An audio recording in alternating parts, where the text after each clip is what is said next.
Hi, I'm Frank Healy, Product Marketing Manager for Fluke Power Quality. I'm here to tell you something about the new Fluke 430 Series 2 products. Before connecting to any electrical load, you should consider the circuit topology and then select the matching circuit in the instrument. Use the setup wizard or the manual procedure for setup. Ensure the correct voltage is selected and current ranges. For current measurements, check the current probe settings.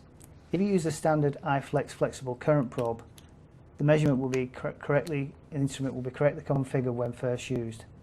Ensure that the direction arrows of the current probes are correctly oriented and that the probes match the voltage channels.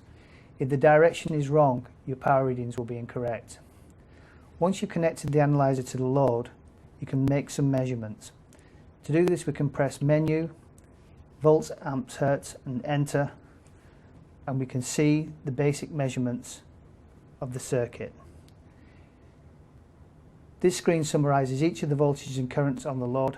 Check to see the values and if they match with the expected rating information of the load. If any of the values seem too high or low, check all your connections. Once you're satisfied the values seem OK, the next step is to check the voltage and current phases are matched to the current probe direction. This screen shows the voltages and currents as expected in terms of magnitude. In this example, we have the phases marked as L1, L2, L3. These can be changed to A, B, C if preferred. Now we can check the connections are in the right order. To do this, we access the scope function. The first thing we can see is the voltage waveforms and see the wave shapes. Across the top of the screen, we can see the values of voltage. To see the currents, press function key F1 to switch to amps. From this, we can see that the currents are a little distorted. Next, we should see the voltage and currents match up. To do this, we press the phasor key F3. In this case, we can see the voltages and currents with respect to each other. We see there's about 120 degrees between each of the voltages. We can also see that some of the current phasors match up, but one is pointing a completely different direction.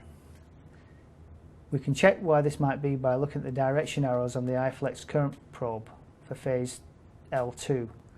On checking, we see the direction is incorrect. The arrow should face the direction of the load. We can check the arrow to see that it's incorrect, and it's incorrect, so we undo this and turn it around so the arrow is pointing in the right direction.